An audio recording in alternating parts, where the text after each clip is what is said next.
What's going on, guys? White Horse here. Going to be giving you guys a deck profile today of a deck I've been playing for a little bit at locals for fun, kind of to help some friends of mine test new builds or new strategies that they have that they want to try out.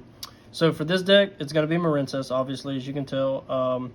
I'm going to be showcasing more of a budget build and leaning towards a kind of a list that you can just kind of throw together to have for fun and just play at locals and have a good time.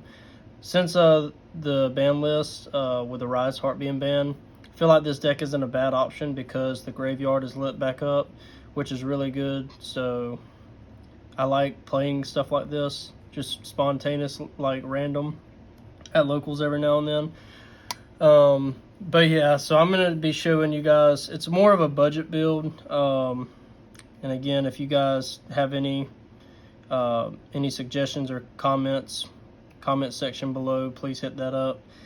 Without further ado though, we're going to go ahead and just get started in the deck profile. So for the main monster lineup, we have pretty standard 3 Blue Tang, 3 Spring Girl, and 3 Sea Angel. I feel like these are the best cards in the deck. And also I have the 2 Pascalis. Play this at 2 because if you have the dive with the Battle Ocean, you can just summon this straight from deck. And if you end up having another level 4 in your hand, it makes good for some XYZ plays, or XC's plays. But yeah, these ratios feel good. I haven't wanted to change anything. And like I said, this is just a fun budget deck. Like, I just threw it together to have fun. So yeah, but all this is what I would recommend working out with this deck because it works out for me. I haven't really had any issues seeing either not enough engine or too much. It's just like perfect every time, pretty much. And then for the hand traps, there is a lot of hand traps, but they are a little bit more on the cheaper side. We got 3 Nibiru, 3 Effect Veiler, 3 Ash Blossom and Joy Spring, and then probably the one that not a lot of people expect is a 3 Bell. Feel like with graveyard decks being back online because of the ban list, you're going to want to maybe have this just against certain decks. Like, there's some certain decks that abuse the graveyard, and just having this, catching them off guard is pretty good. So, but yeah, I try to just throw in some cheaper hand traps, no drolls or anything like that, because I feel like that card is just very oppressive, and I don't really want to play that if I'm playing for fun. So, but you definitely could if you wanted to make it a little bit more competitive. So, but that's the monster lineup. And for the spells, we got 3 Mining, 3 Dark Ruler no more. So I threw this in because this deck, I feel like going second, it's not as good going first. It sets up a crazy board going first, but if you go second and your opponent sets up a lot of Omni Negates or whatever, or a lot of interruptions, you could just use this and completely crack their board.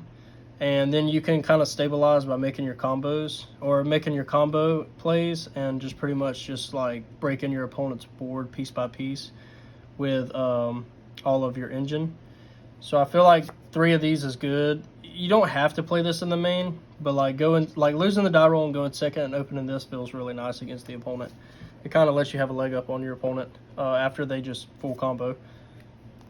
And then for the other Marincess spells, we got 2 Dive, 1 Battle Ocean. I feel like these are some of the best cards in the deck, to be honest with you. This lets you pump all your Link monsters up for each one equipped, and this card just is crazy. It summons from deck. It's so good, honestly. The deck needed this, and it got it, and it's just so fun to play. The combos are fun. The way it plays is it's awesome. I really enjoy it, but this card's sweet, and I only played 2 though. So, Desires, honestly, I just pray I don't hit the 1-ofs when I play this card. If I need to use it for engine, usually if I can go off first with my entire my combo plays, I'll play this last. That way I can just maybe get lucky and draw 2 hand traps. And then for the 1-ofs, I play Signet Cross White because this card is so cool. It dodges stuff. And Called By because, again, the graveyard's online. and also hand traps are more of a thing. Also, you don't really want to get drolled in this deck, so having this is good. You can also probably make the argument of playing cross out, but you know, I would just play this. Kind of, it's more of a budget build. So, and then to round off the deck with the traps, I got 3 Imperm, and pretty much one of the best cards in the deck, the Wave. This card's insane if it resolves, especially being able to activate it from hand is crazy. But yeah, I have had my opponent like just not expect me to like activate an Imperm first, and then like they play something else, you just activate this, and then you turn everything else off for your link monster because it becomes unaffected. It's so good. Being able to activate this from hand is so good. So that's the deck. And then for the extra deck, there is no side deck. I'm not gonna like make a side deck for a budget fun deck. I got the tokens. For the extra though, we got 2 Slug, 2 Angel. I feel like this is pretty mandatory, or pretty like, what's the word I'm looking for? Everyone plays it. In other words, I can't think, guys. I've been up for like 12 hours working, so standard. That's the word I'm looking for. Pretty standard ratios, I would say. These, I haven't ever had to have more or less.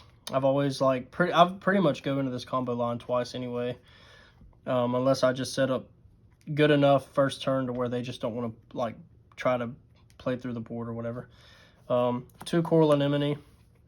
This card is so broken in this deck, honestly. Being able to summon back and then add back is so good in this deck. And that's it for the kind of the lower Marincess monsters, the lower link monsters. And then for the higher link rating monsters, Marincess link rating monsters, we have the Coral Triangle, the Marble Rock. Honestly, I love this card so much because it looks so cool. The Bubble Reef, which is really, really good. If you don't know what you're playing against, this is probably one of the best cards to put out first, because you just get that extra draw, and it could be a hand trap, and that one hand trap could end up being enough to stop your opponent.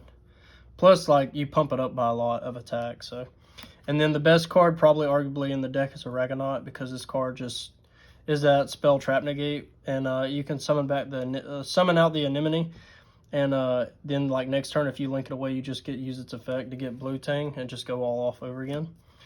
And then for the last part of the extra deck, we have the Splash Mage, Zelantis, Stealth Kraken, Totally Awesome, and Bahamut Shark. I love these cards because your opponent doesn't expect them.